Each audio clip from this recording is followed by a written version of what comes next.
Oh, so this is the report or the show, or the, I don't know what you call it, for what, the 25th of February of 2014.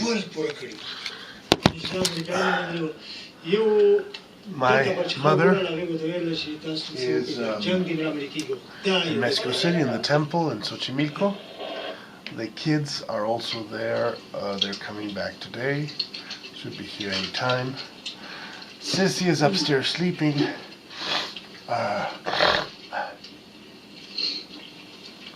My primary concerns right now are my health and a couple of interesting little projects that I've got cooking.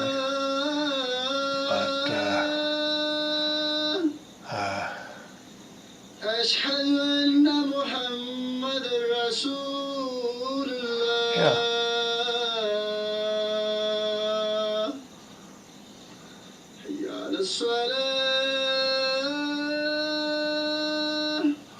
Call to prayer from the Taliban. Go figure. So, what's this show about? What's Chintamani Ashram about? Constantly there was US aircraft in the sky. There was jets, bomber jets. There was Predators. There were some helicopters. Keyword. But there's a aircraft that's Ashram. a transport plane converting into Chintamani gunship. Ashram is a temple, When this was in the air, which means that we study and worry about religious In the middle of the night, I woke things. up. The gunship was there. It was firing into the area. I just put on my camera and started to record the sound. We're all working towards the same goal. Spiritus Mundi, the spirit of man. A few minutes after Davran came, he was hammering at the door. He said, "Everyone, just leave your things. Just go I have up really in no the use mountains. for You have to hide." mankind, because they still kill cockroaches and spiders I and grabbed my rats camera and I escaped into the mountain. with no desire, And eventually I found a shed conscience, to sleep in. no interest other than their own fear of these beings. So, in the war between cockroaches and men, Next morning I I would returned to probably the go house for of the Davran. cockroaches, I could see that something because bad mankind does happened. not show any humility or any Davran pity told towards me cockroaches, last night except US Special Forces raided the house of his second in command, a they're man very called small Assad. They killed who are Assad worthy of and my more than a respect and my dozen love. family members and Taliban fighters. So, what's the philosophical implications of The such a following statement? night, the house of Davran will be attacked. He must therefore escape with his family Philosophy deep is life, into the life is mountains. philosophy. We live how we think. I must return to Kabul and he will call me after 1 month. Before I left, Omar, he handed me his phone number. He said, "Call me in 2 weeks. You can go to my area." I'm writing an article about it in the local paper. Ugh.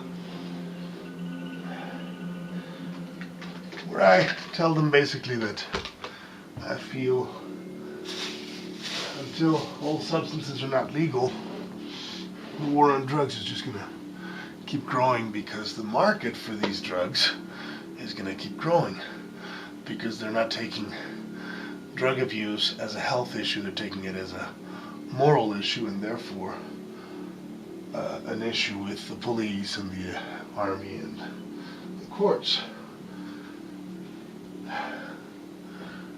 A long time ago I said that to legislate morality will only end up in chaos.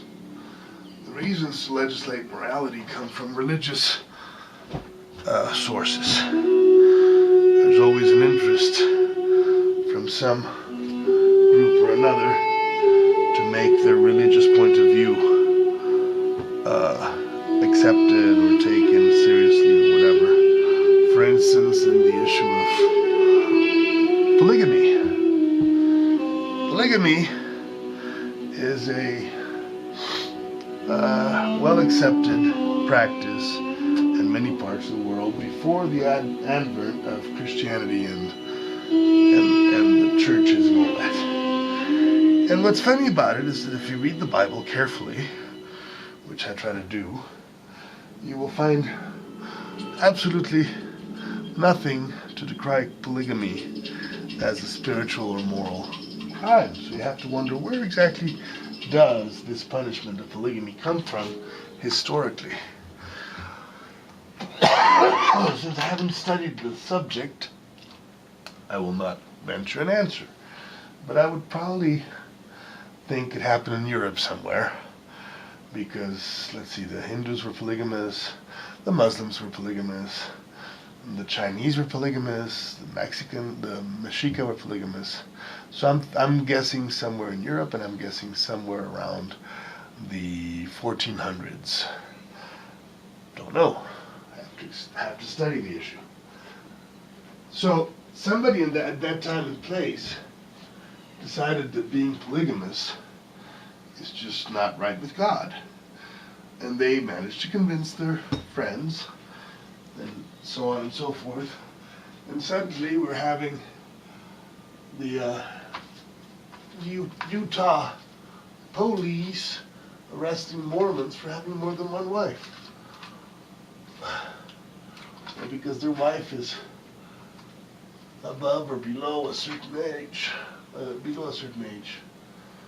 whereas common practice and all that stuff doesn't have any issues with it. We have a moral issue raised by a few that affects the many negatively. Back to marijuana. Well, marijuana was considered a great medicine up until 1934, when my dear friend Randolph Hearst, the mafiosi, decided that it was a bad idea to smoke it because it caused people to degenerate and Negroes to seek out white women to have sex with. Hey, couldn't make this up if you tried. You regulate morality, you end up in a bad spot.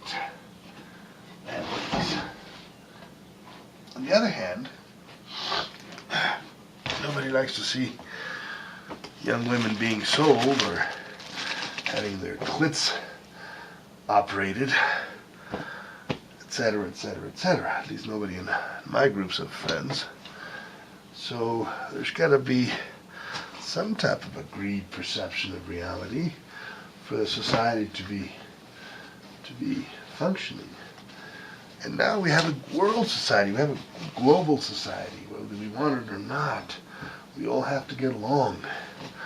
We all have to more or less accept that we are one big family, a very dysfunctional family. And we have to embrace the New World Order. Because otherwise we'll just kill each other off. We'll just all die. You see, Agenda 21 or 24, what was it? Killing all of these people so that the rest can live in peace. Well, it's not an agenda, it's a reality. You got communists, Muslims, Jews, Christians, Buddhists, Hindus, all fighting each other somewhere in the world for moral reasons, claiming moral superiority of the others, while risking mutual annihilation. That makes no fucking sense. But mankind is going that way. All you really need to do is to kind of accept that what old Benito Juárez said, el respeto al derecho ajeno es la paz.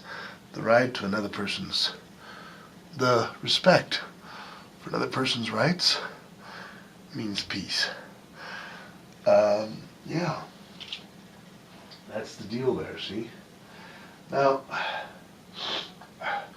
I'm talking about very global issues. over which I have no real opportunity to act. Where's the broom?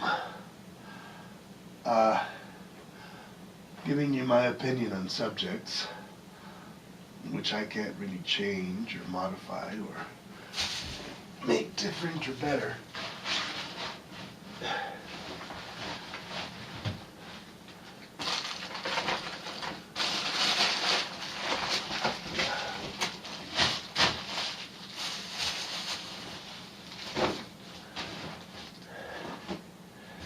Because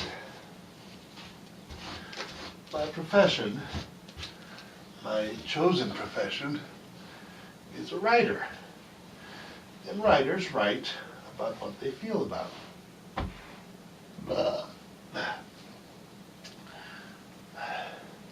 Every time I burp or I fart, I feel I'm lying about something. But I don't know what. Because I say a lot of bullshit.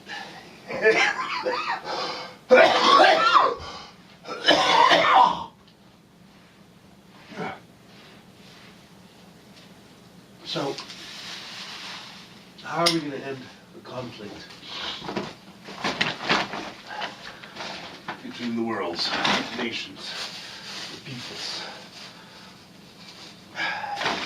Here is my 5-point solution. I hope you'll like it.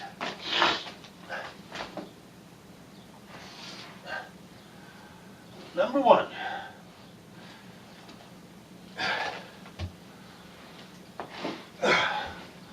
Originally I thought a coin for everybody made based on gold. But then I thought the real problem is the bank. So abolish the bank. Be done with it. Be finished with it. Number 2.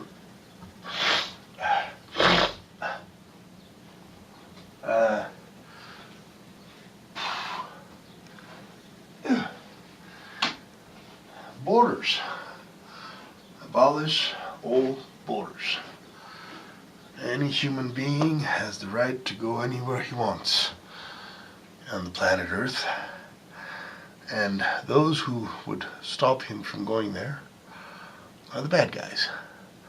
So what you gotta do is you gotta protect the rights of all pilgrims anywhere in the world.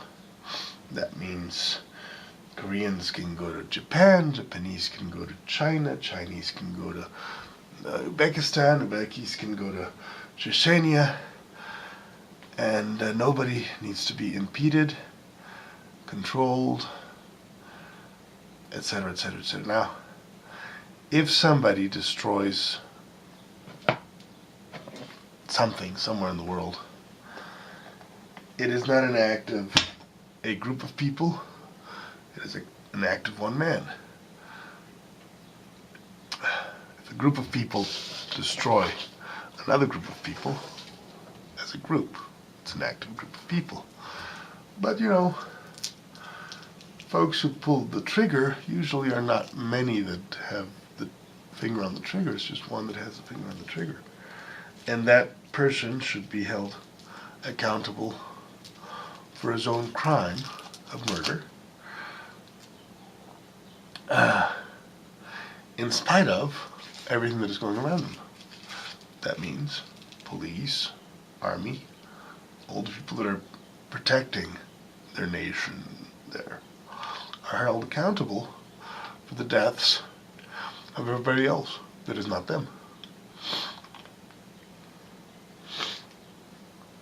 Which leads me to number 3. Since everybody's accountable of everybody else, there's got to be at least one moment of forgiveness for everybody. So, until everything is cleared out and this new world order is set up, forgive all crimes. Nobody's guilty of nothing. Until such a time as this world government, whatever, is instituted, and then everybody can be judged. Why?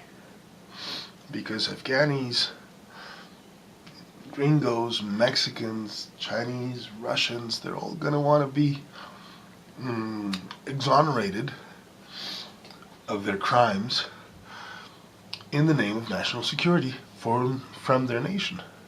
So you have millions of murderers, soldiers, police, all over the world who are trying to be exonerated for crimes which they were told to do on behalf of the nation. And the real guilty parties here are the nations. Exonerate everybody of all crimes, judge them individually. That's how you do it. Let's just remember that this is not the final solution. I think it's just crazy writers' ideas on how to solve World War III, which, by the way, seems to be here already. Since 9/11, I think. Number 4. And this goes to the core of my argument.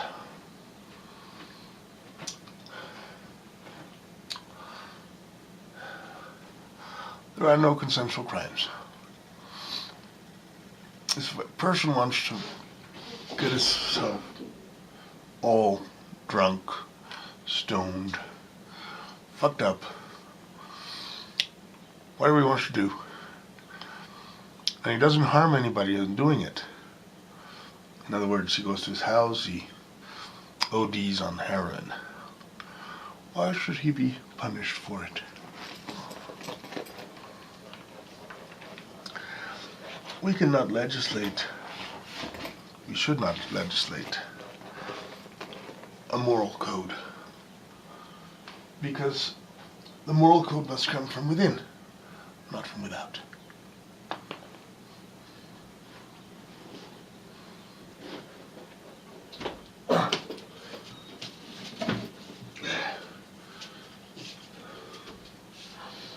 If I go to my neighbor and I cut off his ear or cut off his balls, I'm guilty of hurting somebody. I've hurt somebody. That I shouldn't do. If I go to my neighbor and I lie to him about something, and out of that lie comes harm to him, I'm hurting somebody. I shouldn't do. There's a victim.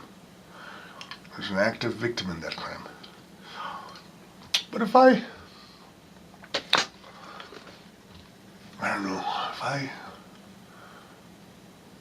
pee on the street and nobody's harmed from it, and people are sufficiently aware to know that I'm not doing anything against them, why should I be penalized for it?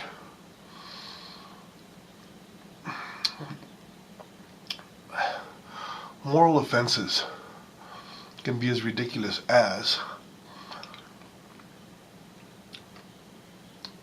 a ban on cutting your beard. If you're in certain places in the Islamic world, cutting your beard is considered a crime because it goes against the Quran. The Quran says you shouldn't cut your beard. Shitload of time ago, a long time ago. The Bible says you shouldn't eat this and that, shellfish.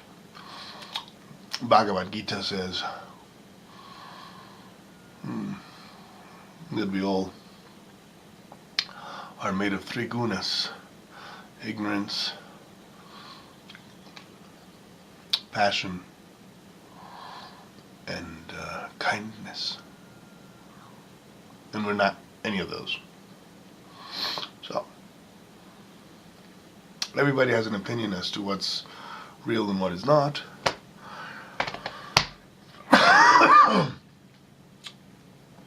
And they shouldn't be allowed to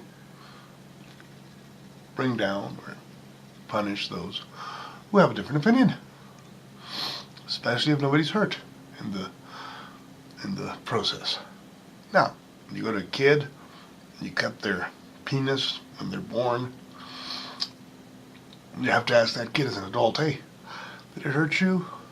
Do you feel lessened by that act? If the kid's answer is yes, then you have a crime.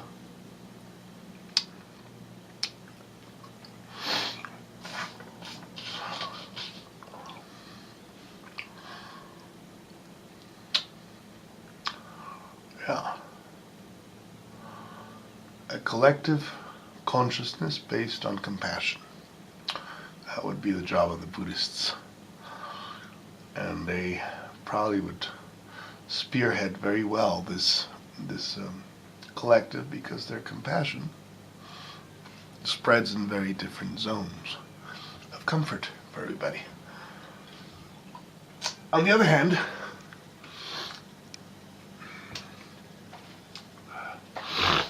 what is the law if there is no moral guideline?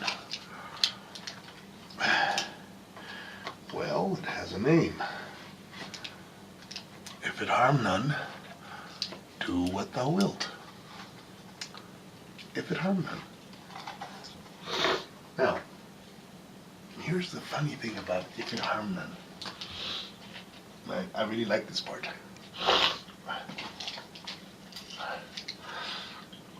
Somebody that eats pork, like myself, am I harming somebody? Oh yes. I'm guilty of sin of eating pork. So I am literally going up against that one law that makes sense, if it harm none. Because a lot of piggies have paid for my appetite. Sorry, but that's the truth. I can't say I haven't eaten bacon.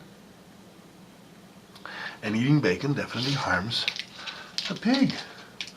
Nobody wants their flesh torn out or to be killed before their time. God forbid going to a factory farm and see what they do there.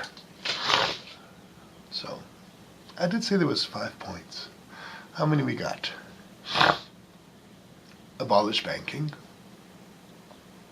Abolish borders. Abolish consensual crimes, or pardon everybody. Pardon everybody. Abolish consensual crimes. Number 5. I always forget at least one of them, and I change them from time to time. Number 5. La crème de la crop.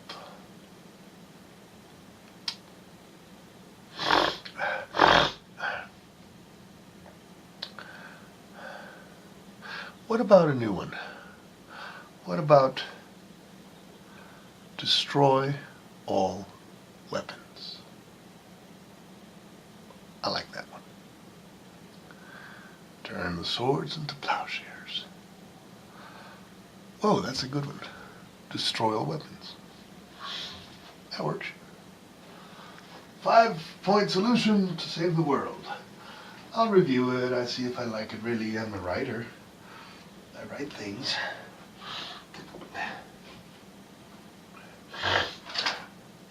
This fellow. I make movies.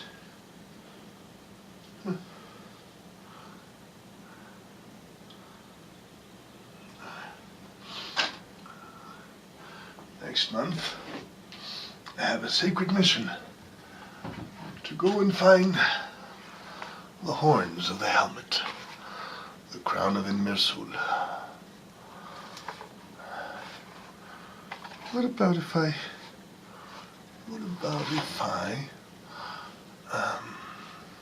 that's a pretty good crown. What about if crown of iron, it's an iron crown. Needs horns. Needs horns. A little oil. It's rusty. I have to polish this thing. Yeah, I've never polished iron before. I'm not big on iron, you know. But I should make the next episode of Princesa Amanecer. Bring back Sir James and everybody. But I'm thinking about bringing them to the present time. Kind of like medieval guys that become modernized.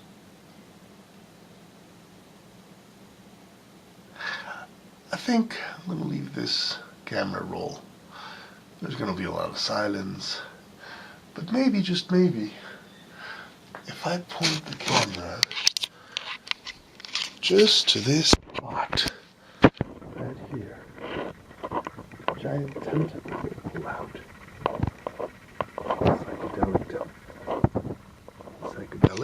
Psychedelic tentacle. Although it's not really a tentacle, it's a snake, really. A psychedelic snake. There's her eye, her nostrils, her mouth. That's kind of how I saw her. She must have been a really long snake because there was a lot of tentacle things moving in this room, which must have been the snake's coils. Spooky. At 3 o'clock, I must go and meet Mariano downtown to talk about the show. I want my costumes back. The medieval festival in Morelia is 3 weeks away. No, 2 weeks ago. 2 weeks away. 3 weeks away. Definitely must go to the medieval fest. And that's it. That's the deal. That's the entirety of the job.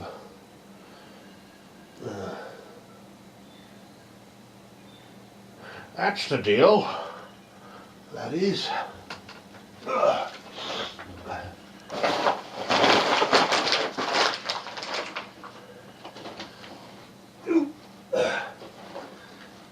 My health is not so good. I got a serious pain in my foot. I got problems, man. I got problems, man. I don't feel good.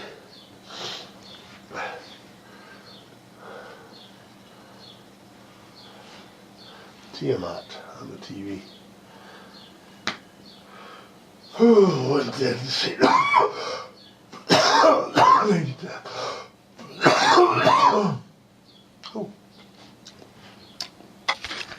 here we go.